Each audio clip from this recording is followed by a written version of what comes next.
कभी सोचा है कि जब कंप्यूटर नहीं थे तो लाइब्रेरियां हजारों किताबों का हिसाब किताब आखिर रखती कैसे थीं? आज हम एक ऐसे ही बड़े कमाल के सिस्टम के बारे में जानेंगे जिसने इस मुश्किल काम को मुमकिन कर दिखाया था, द ब्राउन चार्जिंग सिस्टम। तो चलिए इस दिलचस्प कहानी की तह तक चलते हैं। जरा सोचकर देखिए, ना कोई कंप्यूटर, ना कोई बारकोड स्कैनर, बस एक तरफ हजारों किताबें और दूसरी तरफ सैकड़ों पढ़ने वाले, और इन सब का हिसाब रखने की एक बहुत बड़ी चुनौती। सुनने में ये काम नामुमकिन सा लगता है ना? लेकिन इसका हल एक बहुत ही चालाक और एकदम सरल से आविष्कार में छिपा था। तो सबसे पहले ये समझते हैं कि आखिर वो बड़ी मुश्किल थी क्या जिसका सामना उस वक्त की लाइब्रेरियों को करना पड़ता था। देखिए, बात सिर्फ किताबों को संभालने की नहीं थी। असली चुनौती तो ये थी कि हर एक किताब सही पढ़ने वाले तक सही समय पर पहुंचे और बिना किसी गड़बड़ के वापस भी आ जाए। मतलब हर एक किताब का रिकॉर्ड रखना, किसने कौन सी किताब ली, उसे कब लौटाना है, ये सब कुछ हाथ से करना किसी बुरे सपने से कम नहीं था। उन्हें एक ऐसे सिस्टम की सख्त जरूरत थी जो सिंपल हो, सस्ता हो और एकदम सटीक भी। और बस यहीं से एक शानदार आइडिया ने जन्म लिया। तो फिर इस मुश्किल समस्या का हल क्या निकला? जवाब था एक ऐसा सिस्टम जो अपनी सादगी की वजह से ही लाजवाब था। चलिए इस सीधे साधे लेकिन बहुत असरदार सिस्टम को जरा और करीब से देखते हैं। साल था 1895 जब जे हेनरी ब्राउन एक ऐसा आइडिया लेकर आए जिसने सब कुछ बदल दिया, द ब्राउन चार्जिंग सिस्टम। इसका जो मूल सिद्धांत था ना, वो बहुत ही सरल था। हर किताब का अपना एक कार्ड और हर पढ़ने वाले का अपना एक टिकट। बस इन दोनों को एक साथ मिला दो और हो गया सारा हिसाब किताब। और जानते हैं, इस पूरे सिस्टम को चलाने के लिए बस 4 सीधी साधी चीजें चाहिए थीं। एक बुक कार्ड जिसमें किताब की सारी जानकारी होती थी, पढ़ने वाले का रीडर्स टिकट जो उसकी मेंबर आईडी की तरह था, किताब के अंदर चिपका एक डेट लेवल और इन सब कार्ड्स को रखने के लिए एक इश्यू ट्रे।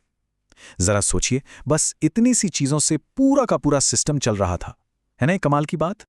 अच्छा, तो अब देखते हैं कि ये सिस्टम असल में काम कैसे करता था। ये एक तरह से एक सिंपल से डांस जैसा था, जहां हर चीज का अपना एक तय स्टेप था।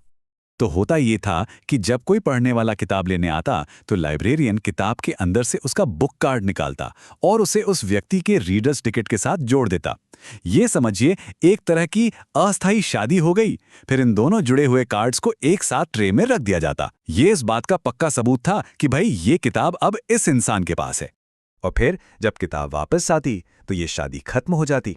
लाइब्रेरियन दोनों कार्ड्स को अलग करता, बुक कार्ड वापस किताब की जेब में चला जाता और रीडर्स टिकट पढ़ने वाले को वापस मिल जाता। बस सब कुछ फिर से अपनी अपनी जगह पर, अगली किताब के सफर के लिए तैयार। अब ये सिस्टम अपनी सादगी की वजह से था तो बड़ा शानदार, लेकिन क्या ये एकदम परफेक्ट था? नहीं, बिल्कुल नहीं। जैसा कहते हैं ना, हर सिक्के के 2 पहलू होते हैं, तो इस ब्राउन सिस्टम के भी अपने कुछ फायदे थे और कुछ नुकसान भी। देखिए, फायदे तो एकदम साफ थे। ये सिस्टम लागू करने में आसान था, सस्ता था और पारदर्शी भी। मतलब एकदम साफ पता रहता था कि कौन सी किताब किसके पास है। लेकिन इसकी कमियां भी कम नहीं थी। सोचिए, अगर कार्ड ही खो गया तो पूरा रिकॉर्ड गड़बड़। बड़ी बड़ी लाइब्रेरियों में तो हजारों कार्ड्स को संभालना ही एक सिरदर्द था, और कोई रिपोर्ट या आंकड़े चाहिए तो घंटों की हाथ की मेहनत। तो ये एक तरह से दोधारी तलवार जैसा था।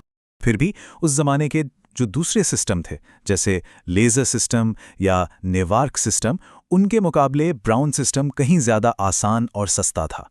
और शायद यही वजह थी कि ये दुनिया भर की लाइब्रेरियों में इतना ज्यादा पॉपुलर हो गया। हाँ, ये बात सच है कि आज ये सिस्टम इस्तेमाल नहीं होता, लेकिन इसकी जो विरासत है वो आज भी जिंदा है। इसने आने वाले समय के मॉडर्न सिस्टम्स के लिए एक बहुत मजबूत नींव रखी थी।